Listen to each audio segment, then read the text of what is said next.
Teacher Rafael aqui. Hoje a gente vai fazer a nossa primeira aula de Vocabulary Builder. E qual que é a ideia dessa aula? A ideia é pegar alguns trechos, alguns destaques da aula anterior, né? A gente vai pegar alguns destaques aí do caso do texto Sticks, Part 1, e vamos colocar mais algumas frases de exemplo para a gente entender melhor aí alguns termos, vocabulários, alguns verbos, etc. Legal? Então vamos lá.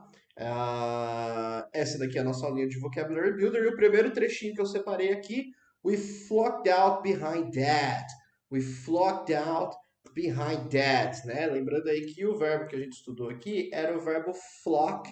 Pode ter o out, pode não ter. No caso dos exemplos aqui, nem tem o out, tá? Geralmente não vai ter. Mas o verbo flock, ele é usado quando um monte de gente, um monte de pessoa se agrupa para fazer alguma coisa, se reúne para fazer alguma coisa. Então a gente pode entender como agrupar-se, a gente pode entender como reunir-se, pode entender ele como amontoar-se, enfim, quando um monte de gente se agrupa para fazer alguma coisa, a gente usa aí o verbo flock.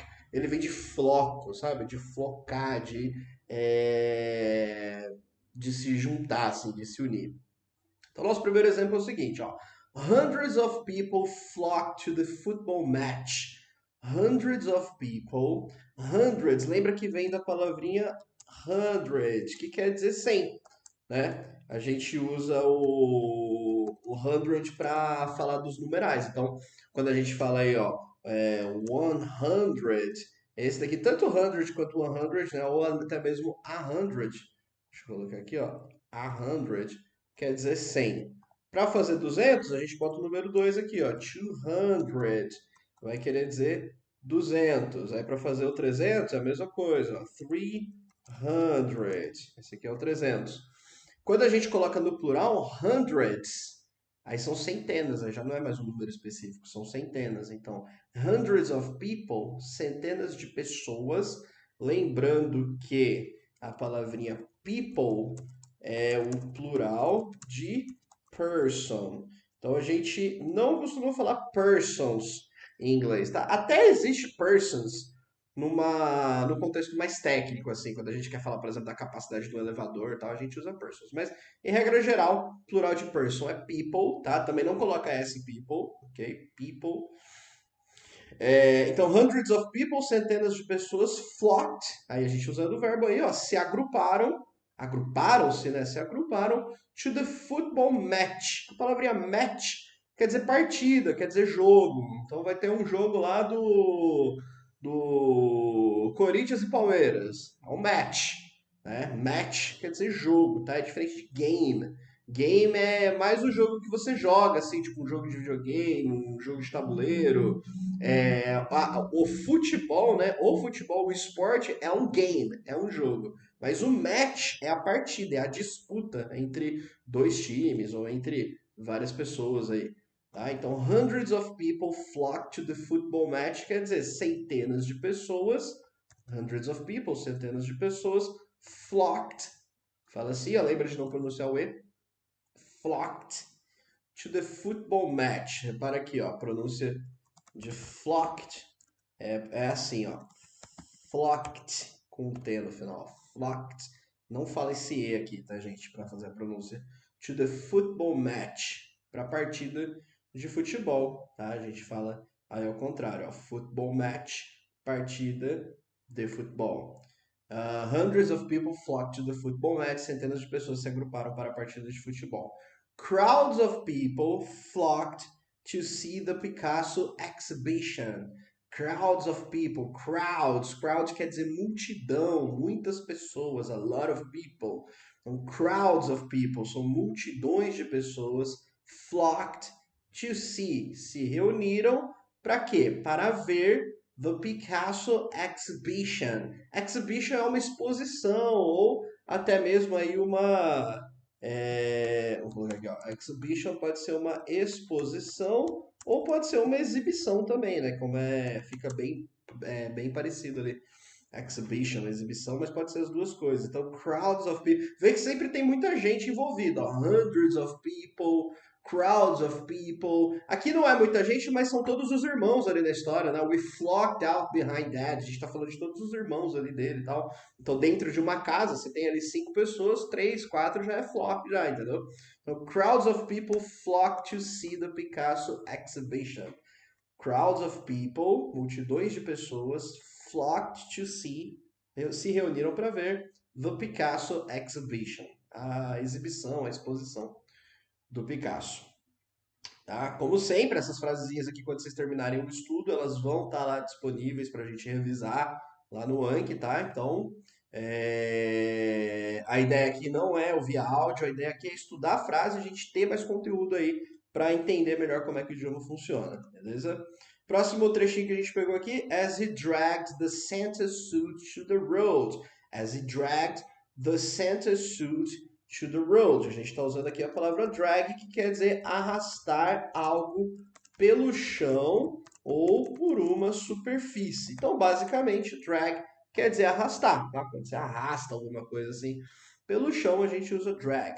Então, o primeiro exemplo é pick the chair up instead of dragging it behind you. A gente tem vários elementos aqui, ó. Primeiro a gente tem a phrasal verb pick alguma coisa up. Ou seja, phrasal verb pick up, que quer dizer nada mais que pegar. É bem simples. Tem um monte de jeito de falar pegar em inglês, tá? Normal. A gente acaba, né, falar, isso é pegar, isso é pegar, isso é pegar, e sim, tem um monte de coisa em inglês que é pegar. Pick up é uma phrasal verb que quer dizer pegar. É bastante usada, geralmente você coloca, então, você pode tanto falar assim, ó, pick up the chair, que seria pegar a cadeira, ou você pode falar pick the chair up. Esse daqui acaba sendo mais comum pelo nativo, tá, gente? Mas depende muito ali da frase que está sendo construída. Então, pick the chair up é pegue a cadeira. Eu estou mandando você fazer. Eu começo com o verbo assim no presente, ó, sem conjugação, sem nada. Estou mandando fazer. É imperativo. É tipo open the door. Open the door. Abre a porta. Pick the chair up. Pega a cadeira. Instead of, essa estruturinha aqui, instead of, quer dizer em vez de fazer alguma coisa. Em vez de. Então, se a gente coloca aqui, ó. I watched a movie instead of sleeping. Eu assisti um filme em vez de dormir. Eu tinha que dormir, em vez disso, fiquei lá assistindo um filme. I watched a movie instead of sleeping. Pick up the chair instead of dragging it. Aí o formatinho aqui do drag, ó, quando a gente transforma com ing, drag vai virar dragging, com 2 Gs, tá vendo? A gente tem uma regrinha ortográfica aqui que fala que a gente dobra o D. Basicamente, quando a palavrinha tem uma sílaba só, termina com consoante, vogal e consoante, a gente dobra essa última consoante para fazer ing. Não precisa decorar essa regra, tá, gente? Não decora, só nota que ela existe. Com o tempo a gente pega o jeito de escrever as coisas, tá? Behind you, né? Como a gente já viu a palavra behind ali, quer dizer atrás, né? Então, behind you, atrás de você. Pick the chair up instead of dragging it behind you. Pegue a cadeira em vez de arrastá-la atrás de você. Então, em vez de ficar arrastando a cadeira, levanta ela, pega ela. Esse é o sentido da frase. Em vez de arrastar a cadeira, para não riscar o chão, pega a cadeira, levanta ela. She dragged the canoe down to the water. Canoe é canoa. Então, aí, ó, o passado funciona do mesmo jeito. A gente também tem essa regrinha ortográfica, ó. No passado também. Terminou em consoante, vogal consoante, dobra a última letra antes de colocar o ed, tá? Para verbos regulares, claro. Então, drag vira dragged. Não muda nada na hora de falar. Não fala o e, tá? A pronúncia disso daqui é dragged. Dragged. Assim, tá? Repete aí, ó. Dragged. Canoe é canoa. Down to the water. Muitas vezes a palavra down, gente, só quer dizer pelo. Então, down, assim, por exemplo, se eu falo down the street, é pela rua, tá? E se eu falo down to the street, aí fica até a rua. Geralmente down quer dizer para baixo, tá? Mas o down também, geralmente, é o mais comum do down, mas ele também tem esse sentido de pelo, de através de algum lugar, tá?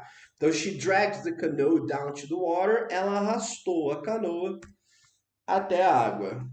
Pick the chair up instead of dragging it behind you. She dragged the canoe down to the water. Próximo trechinho que a gente pegou, o verbozinho drape. Drape. Que basicamente drape quer dizer colocar, pendurar, cobrir. É usado assim, ó.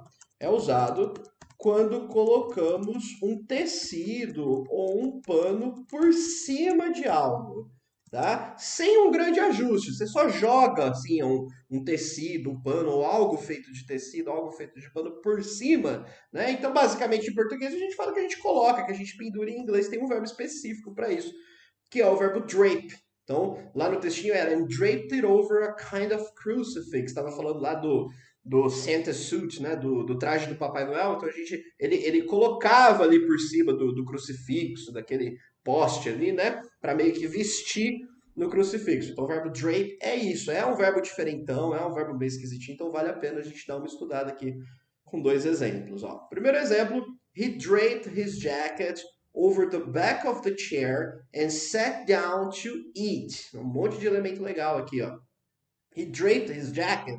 A gente vai entender como ele pendurou, ou ele colocou o paletó, tá? A palavra jacket, a gente pode tanto entender aí como, coloca aí, ó, jacket, como paletó, só a parte de cima lá do terno, né? Ou pode ser também jaqueta, não tem problema. Até a gente pode até mudar aqui, ó. Vamos colocar como jaqueta.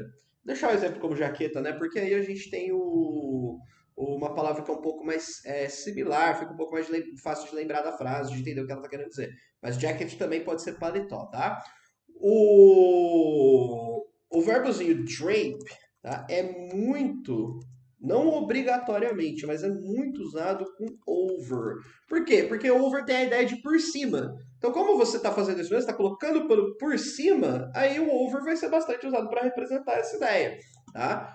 The back of the chair, tudo que é back é a parte de trás, tá? Então, back, o nosso back na parte do corpo é as costas. Aqui, the back of the chair pode ser na parte de trás da cadeira ou simplesmente nas costas da cadeira. And sat down, tá? A gente está usando aqui o verbo sit, que quer dizer sentar. É muito comum falar também sit down, tá? E aí as conjugações de sit são assim, ó, ele é um verbo irregular, no passado ele vira sat.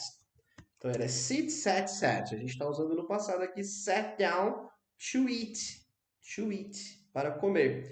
He draped his jacket over the back of the chair and sat down to eat.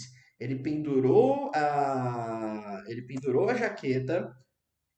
Tem um detalhe aqui, gente, que a gente não falou, ó. His jacket, tá? Vamos dizer assim, ó. Sempre usamos possessivos. Quais são os possessivos? My, your, his, her, its, our e their, tá? Com roupas e acessórios, tá? E, gente, a lição que eu sempre ensino, cara. Quando a gente fala sempre, tudo que no inglês é sempre é mentira. Não é sempre, mas é 90% das vezes. Quase como regra, vai ter alguma exceção para isso, com certeza, tá? Mas por que essa regra é importante a gente ter essa noção? Porque em português a gente faz diferente, tá? Eu vou colocar a camisa, ou eu sujei a camisa, sujei a calça. Não é tão comum a gente falar eu sujei minha camisa, eu sujei minha calça. Mas em inglês a gente vai usar o possessivo, a gente vai usar o my no caso. Então, he draped his jacket. A gente não precisa traduzir como ele pendurou sua jaqueta. Não tem necessidade, ele pendurou a jaqueta, mesmo porque assim a gente nota legal essa diferença que tem de falar do português e do inglês e tenta pegar um pouquinho mais o jeito ali do inglês de falar, tá? Então, he draped his jacket over the back of the chair and sat down to eat. Ele pendurou a jaqueta nas costas da cadeira. O over aqui não tem tradução, mas ele está representando assim, a ideia do movimento por cima. And sat down to eat, sentou-se para comer.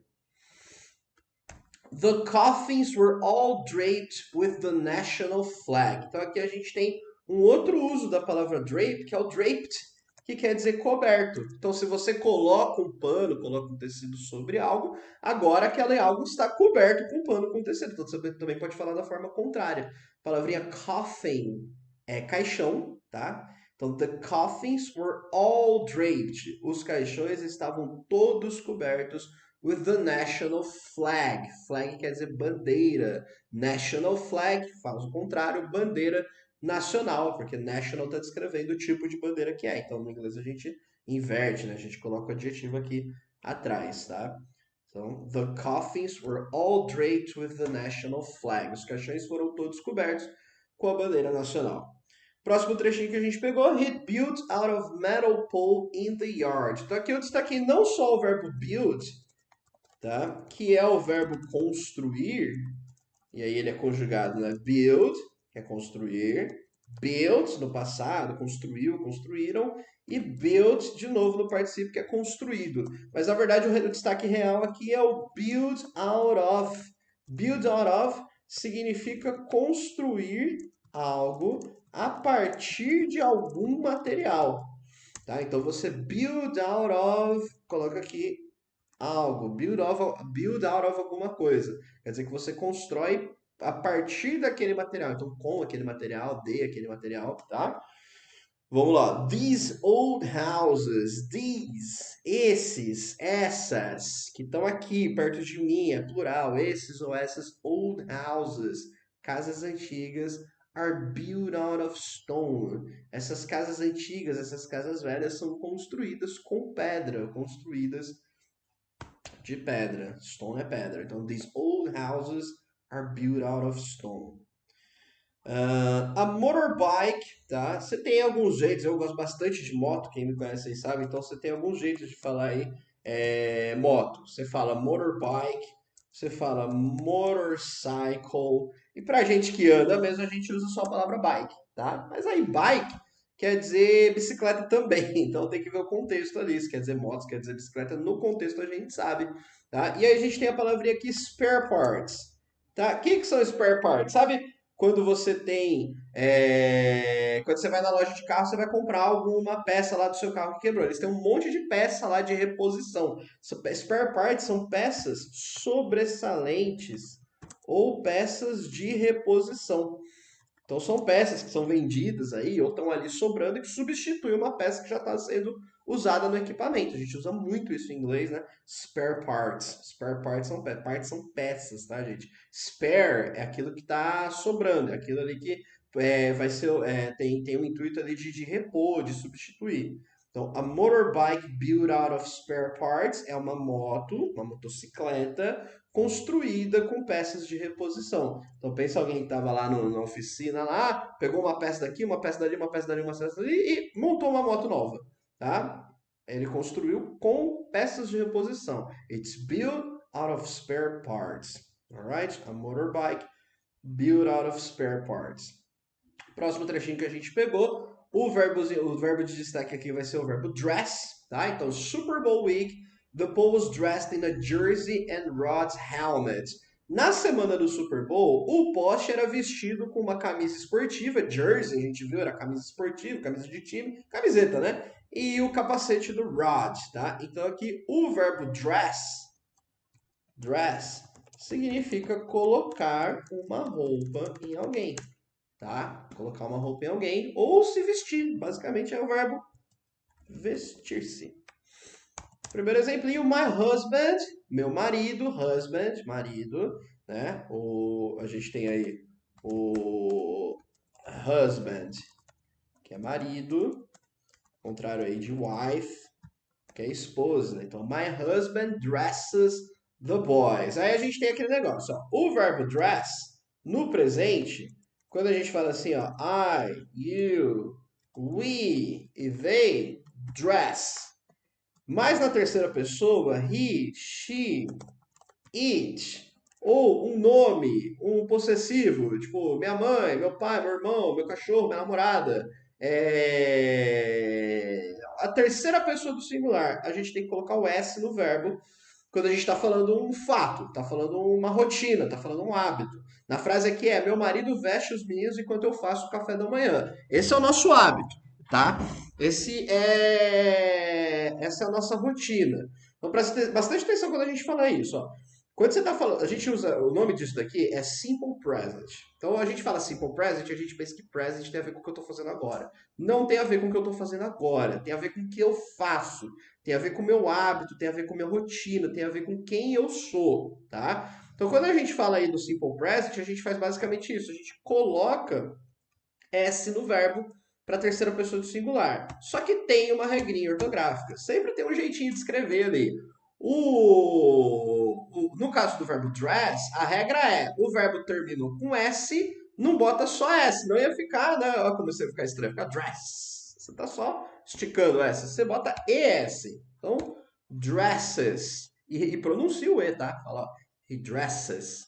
Então, my husband dresses the boy while, enquanto, I make breakfast. Tudo que você faz de comida, cozinha, prepara, a gente usa o verbo make, tá? Então, o make é fazer, no sentido assim de preparar, tá? De criar, de produzir, de cozinhar, no caso, com comida a gente sempre usa. Então, breakfast é café da manhã. My husband dresses the boys while I make breakfast. Meu marido veste os meninos, bota roupa, né? Ele coloca roupa nos meninos. Ali de manhã, né? Quem tem filho sabe, a rotina é difícil, né? De manhã de mandar as crianças para a escola, tá? Então cada um tem que fazer uma coisa, cada um tem que ajudar ali. Então, my husband dresses the boy while I make breakfast. Meu marido veste os meninos, bota roupa nos meninos enquanto eu faço o café da manhã. Patricia always dresses in black, tá? Então, dress in something quer dizer que você se veste com aquilo. Tá? Então a Patrícia, o que ela sempre faz? Ela sempre, tá vendo? De novo, é um fato, é um hábito sobre a Patrícia. A Patrícia é uma terceira pessoa do singular, é um she, né? Então, ó, vamos colocar aqui Patricia é substituível por she.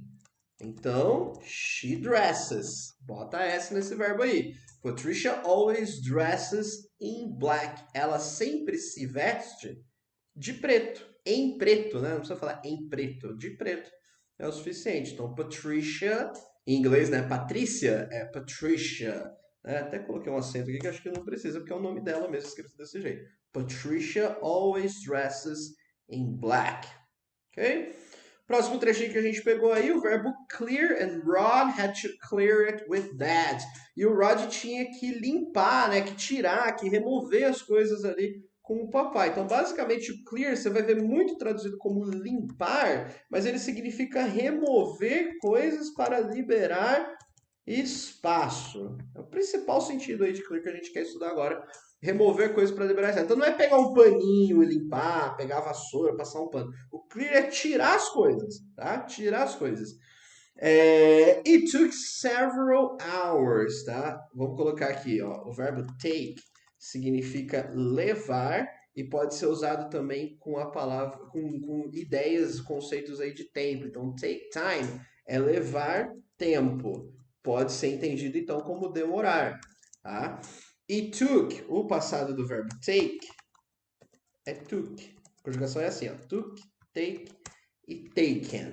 E several não quer dizer severo, tá, gente? Several quer dizer diversos, vários, muitos. Então, it took tem que começar com it, tá? Porque não pode conjugar o verbo no passado se não tem nada aqui atrás. Tem que ter uma coisinha aqui atrás. O it faz essa função. Quando não tem ninguém fazendo, a gente só fala, demorou. Bota o it. It took, fala assim, ó. Não fala... o T junto com o T aqui, né? Então, você fala sempre assim, it. It took several hours. Demorou várias horas to clear the road, para liberar a estrada after the accident, depois do acidente, após o acidente, sem segredo aqui, ó. It took several hours to clear the road after the accident. Demorou várias horas para liberar a estrada, para tirar ali, né, tem uma palavra em inglês agora que eu esqueci em português, os debris. Debris é tipo os destroços, as partes ali do carro, né? Que qualquer veículo que tenha sofrido um acidente aí. Então demorou várias horas para liberar a estrada após o acidente. It took several hours to clear the roads after the accident. I'll make the coffee. Aqui, ó, esse I'll é a contraction de I will. A gente está falando do futuro. Mas a tradução não vai ser assim. Eu vou fazer o café. E feel, ali a gente tem a mesma coisa. You é contração de you will. Então, geralmente, o que isso aqui quer dizer? Isso aqui quer dizer eu vou, tá? No futuro. You will, você vai. Só que no inglês a gente tem essa estrutura bem interessante, que é eu faço tal coisa se você fizer outra. E no inglês a gente fala isso no futuro. Então eu vou fazer o café se você vai liberar a mesa. Liberar que a gente colocou como limpar. Pode até entender, ó, clear the table como limpar ou tirar a mesa. A gente fala, né, tira a mesa, né? Tira as coisas ali da mesa e tal. Então a gente fala no futuro, mas em português não. Então, I'll make the coffee é uma promessa. Eu faço o café if, tá? O segredo aqui é o if. A gente fala no futuro, se tem o if aqui, você vai ter uma condição, isso é o se. You clear the table, se você limpar a mesa, se você tirar a mesa. I'll make the coffee if you clear the table. Alright? Próximo trechinho que a gente colocou é o verbo take off. Take off lá no texto era if he wanted to take the helmet off, se ele quisesse tirar o capacete, né? Então é assim, ó, take algo off, né? Ou simplesmente take off vai querer dizer tirar ou remover algo, ok? Tirar ou remover algo. A gente acabou de ver que a conjugação de take é take, took e taken, tá? Take, took e taken. Então, se a gente usa o verbo take numa phrasal verb, então é isso mesmo, tá, gente? Phrasal verb, sempre lembrando, são duas palavras mesmo que representam uma ação só. Então, geralmente, a gente vai traduzir isso com uma palavra só, tá? Vai variar muito de qual phrasal verb a gente está falando, mas a maioria é isso, quer dizer uma ação. Esquece tradução. Mas assim, take off é uma ação só. Ó, vou tirar aqui a tampinha da garrafa, ó. Ó, quantas coisas eu fiz? Uma coisa só. Só que isso é representado com duas palavras. Take off. Ok? I'm taking the cap off the bottle. Tá? Mas seria assim, ó. I'm taking the cap off the bottle. Eu tô tirando a tampa da garrafa. Ó. The cap off the bottle. Tá vendo? Olha pra mim. É uma ação só. Tá? Vamos deixar isso bem claro, ó. É uma ação só. Eu não estou fazendo duas coisas, eu não estou fazendo três, eu estou fazendo só uma coisa. Mas essa coisa, essa ação é representada com duas palavras, tá? Esse é o conceito de phrasal verb. É chato, é diferente do que a gente tem em português, mas existe, é uma parte gigante do inglês, não tem para onde fugir. Então, ó, he took off his clothes. Ele tirou suas roupas. Então, assim, lembra que eu falei que com roupas a gente usa possessivo? Mesma coisa, ele tirou a roupa and got into the shower. Olha uma outra phrasal verb aqui, ó, get into. Quer dizer entrar. Quer dizer entrar, não quer dizer duas coisas. Não, a gente não usa uma palavra só para falar, a gente usa duas palavras. Entrar. Entrei, I got into. Got into the shower. Shower é chuveiro. Então, ó, he took off his clothes and got into the shower. Ele tirou a roupa e entrou no chuveiro. Entrou aqui só pra gente ver que o got é passado de get, tá? Ele conjuga assim, ó, get, got. E aí no particípio pode ser got ou got, mas onde a gente está interessado aqui é o passado.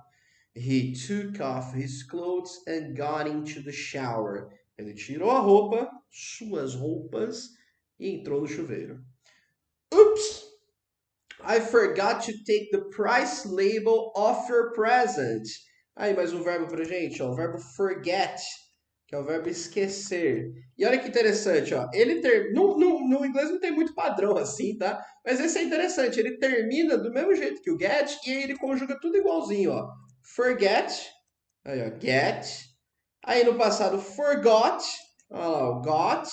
E no particípio forgotten. Olha lá o gotten. É bem interessante isso, porque é um padrão para lembrar. Não acontece muito no inglês esse negócio de padrão na conjugação verbal, mas isso daqui é uma referência legal que a gente tem. Ó. O que é price label? Vamos colocar aqui. Ó. Price label é aquela etiquetinha lá, etiqueta de preço. Label quer dizer etiqueta, quer dizer rótulo, tá? Então, price label é etiqueta de preço, ó. Oops, I forgot to take the price label off your present. O off, ele não só junta com o take para falar ou tirar, como ele também fala de onde que você está tirando. Então, I forgot to take the price label off your present. Eu esqueci de tirar a etiqueta de preço do seu presente. Oops, foi um Erro aí, né? Oops em inglês, ops ou opa em português. Oops, I forgot to take the price label off your present. Próximo trechinho aí é um pouquinho diferente agora. A gente tem essa frase aqui. On the 4th of July, the Paul was Uncle Sam. On the 4th of July, the Paul was Uncle Sam. Eu peguei o fourth aqui como quarto e coloquei primeiro, segundo, terceiro, quarto, pra gente ter exemplos. Ó. This is my first visit to New York. Essa é a minha primeira visita a Nova York. My first visit, minha primeira visita. This is the second time, tá? A palavra time, gente, ela quer dizer três coisas. Ela quer dizer tempo, ela quer dizer hora e ela quer dizer vez, tá? E esse daqui é um dos mais importantes, um dos mais usados. A gente fala 3 vezes, 2 vezes, 4 vezes, 5 vezes, ó, 5 times, 5 vezes. The second time, a segunda vez. Então, esse é um dos mais importantes da palavra time. Time não quer dizer só tempo, tá? Por exemplo, se a gente fala assim, time, a famosa frase, né? Time is money. Tempo é dinheiro. It's time to sleep. É hora de dormir, tá vendo? É hora. Tempo é dinheiro, é hora de dormir. Aqui no nosso exemplinho, a vez, ó. The second time I've had, tá? Vamos colocar aqui, ó. I've had, eu tive. Só que aí a gente usa o verbo have como have a flu, como pegar uma gripe. É ter, né? Pode ser ter também, a gente não consegue entender se a gente colocar como ter. Então, se I've had é eu tive e have a flu é pegar uma gripe, então pode ser também eu peguei, né? Eu peguei, no caso aqui, eu peguei uma gripe. Por que a gente usa esse I've, tá? Esse I've é contração de I have. Então, I have had, quer dizer que eu tive, que eu peguei, ou que eu tinha, só que eu não sei quando, tá? Esse é um tempo verbal bem diferente do inglês, a gente não vai se aprofundar muito nele agora, só entende que isso aqui é passado, esse have não tem tradução, tá bom? Então, I've had, eu peguei, porque é uma gripe, ó. I've had flu, eu peguei gripe this winter, winter é inverno. Oh, this is the second time I've had flu this winter. Essa é a segunda vez que eu peguei gripe nesse inverno. Your salary will be paid. Seu salário vai ser, tá? Ou a gente junta aqui will be e fica como será, ó, será paid. Paid aqui vem do verbo pay, que quer dizer pagar. Conjuga assim, ó, pay, paid e paid. Não é um verbo irregular, ele é um verbo regular, só que, na verdade, ele é irregular, assim, não entra um E ali. Ele é irregular, tá? Então, paid é o passado do verbo pay. On the third week, na terceira semana. Third é terceiro of each month. Each quer dizer cada. So your salary will be paid on the third week of each month. Seu salário será pago na terceira semana de cada mês. Mark finished fourth. Mark terminou. O verbo finish quer dizer terminar. Olha a pronúncia dele no passado, ó. Finished. Fala assim, ó. Finished. Mark finished fourth. Fourth. Bota a linguinha aqui no dente, ó. Fourth. In the race. Na corrida. Então, o que quer dizer terminou quarto? Terminou quarto em inglês a gente entende como terminou em quarto lugar. Ele terminou em quarto lugar na corrida. Mark finished fourth in the race. Então, para começar a ver os números ordinais aí, um exemplinho aí com first, second, third, fourth, primeiro, segundo, terceiro e quarto. E aí, pra gente terminar, the Paul was Dad's only concession to Glee. Eu peguei aí a estruturinha do apóstrofe S, né? Então, é o possessive S. Então, o possessive S, né? Ele representa uma relação entre duas palavras. Por exemplo, se a gente fala aí John's house, quer dizer a casa do John. E eu coloquei um exemplinho de cada tipo de apóstrofe S que a gente tem, para vocês verem como tem umas pegadinhas aqui, ó. This is Mary and her dog. É um exemplo de frase aqui para a gente entender o uso do apóstrofe S. Essa é a Mary e seu cachorro. Her dog, seu cachorro. The dog is Mary's pet. Eu vou falar para vocês que, na verdade, a gente já usa a palavra pet como pet mesmo, né? Então, bicho de estimação. Para explicar aqui, vamos falar como pet mesmo. Ó. O cachorro é o pet da Mary. Tá vendo que é o contrário? Mary's pet. O pet da Mary, tá? Vou colocar aqui, ó. Mary's pet. O pet da Mary. Pet, lembrando que é bicho de estimação. Mary is not the dog's pet. A Mary is not, ela não é o pet do cachorro, tá? Então olha a relação, o cachorro é o pet da Mary. A Mary não é o pet do cachorro. Então uma frase aí pra gente entender a relação aí que a gente faz com o apóstrofe S, a gente fala o contrário, tá? Mary's pet, pet da Mary. Dog's pet seria o pet do cachorro, coisa que ela não é. Então, this is Mary and her dog. Basta colocar o apóstrofe S. Ó. The dog is Mary's pet. Mary is not the dog's pet. Segunda frase, ó, this is the boy's bedroom. O que acontece? Ó? Em palavras que terminam com S, somente usamos o apóstrofe. Só o símbolozinho. Na hora de escrever, gente, porque na hora de falar vai ter o S. Ó. Bedroom é quarto, quarto de dormir, né? This is the boy's bedroom. Esse é o quarto dos meninos, tá vendo? Só o apóstrofe ali para representar, ok? Então, this is the boy's bedroom. Esse é o quarto dos meninos. Repara como é o contrário, ó. Quarto, o apóstrofe fazendo dos, das, boys, dos meninos. E aí um outro exemplinho bem legal aqui que a gente não fala muito, ó. Mike and Amanda's new apartment is really neat. Really neat. Neat é legal, é bacana, é da hora. O novo apartamento da Amanda e do Mike, ou do Mike e da Amanda. Então, qual que é o exemplo aqui? Ó? A gente tem duas pessoas. Duas pessoas, o apóstrofe S vai uma vez só. Então, em vez da gente falar, ó, John's house, a casa do John, a gente vai falar assim, ó. John and Anna's house. A casa é só da Ana? Não, a casa não é só da Ana. É a casa do John e da Ana. Isso acontece bastante em inglês. Você dá o apóstrofe S para duas pessoas. Então, Mike and Amanda's new apartment, o novo apartamento do Mike e da Amanda, is really neat. Neat. Legal, bacana. Mike and Amanda's new apartment is really neat. Alright? Com essa frase a gente termina aí a aula de hoje. Lembra de assistir a aula, presta bastante atenção, pega as frases, dá uma boa lida nelas e não esquece de revisar todo dia o conteúdo usando o Anki, usando o nosso sisteminha de repetição espaçada. Alright? Guys, thank you very much for today. See you in next class. Bye bye.